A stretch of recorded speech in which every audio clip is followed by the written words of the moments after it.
ಕಾರ್ಯಕ್ರಮ ಹೇಗೆ ಖುಷಿ ತಂತು ಅಂತ ಸರ್? ತುಂಬ ಸಂತೋಷ ಅನ್ನಿಸ್ತು. ಇನ್ನೂ ಹೆಚ್ಚಿನ ನಮಗೆ ಸಾಧನೆಗಿರ್ಬೋದು ಅಥವಾ ಒಂದು ಅಭಿವೃದ್ಧಿಯೋ ಸಮಾಜ ಸೇವೆಗೋ ಒಂದು ಮಾಡಲಿಕ್ಕೆ ನಮಗೊಂದು ಪ್ರೇರೇಪಣೆ ಅಂತ ಅನ್ನಿಸ್ತಾ ಇದೆ. ತುಂಬ ಅದ್ಭುತವಾಗಿತ್ತು. ಸರ್, ಮುಖ್ಯಮಂತ್ರಿಗಳು ಸಿದ್ದರಾಮಯ್ಯನವರ ಕೈಯಿಂದ ಪ್ರಶಸ್ತಿ ಸ್ವೀಕರಿಸುವ ಸೌಭಾಗ್ಯ ತಮಗೆ ಅಂತ. ಹೌದು ತುಂಬ ಹೆಮ್ಮೆ ವಿಷಯ. ನಾವೊಂದು ಹಳ್ಳಿಯಿಂದ ಬಂದು ಇದರಲ್ಲಿ ಇದ್ದಾಗ ಈ ಥರದ್ದೆಲ್ಲ ನಮಗೆ ತುಂಬ ಖುಷಿ ಅನ್ನಿಸ್ತದೆ.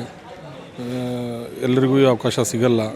ಮುಂದಿನ ದಿವಸದಲ್ಲಿ ಎಲ್ಲರಿಗೂ ಈ ಥರ ಸಿಗುವಂಥದ್ದಾಗಲಿ ಅಂತ ನಮ್ಮ ಅನಿಸಿಕೆ. ನಮ್ಮ ವಿಶ್ವಾನಿ ಸಮೂಹದ ವಿಶ್ವೇಶ್ವರ ಭಟ್ರು ಲೋಕಧ್ವನಿಯ ಪತ್ರಿಕೆಯವರು ಈ ಥರದ ಎಲೆಮೆರೆ ಕಾಯಿ ಅಂತಿರುವ ಸಾಧಕರನ್ನು ಗುರುತಿಸಿ ಪ್ರಶಸ್ತಿಯನ್ನು ಕೊಡುವಂಥ ಕೆಲಸ ಮಾಡ್ತಾ ಇದ್ದಾರೆ ಸರ್.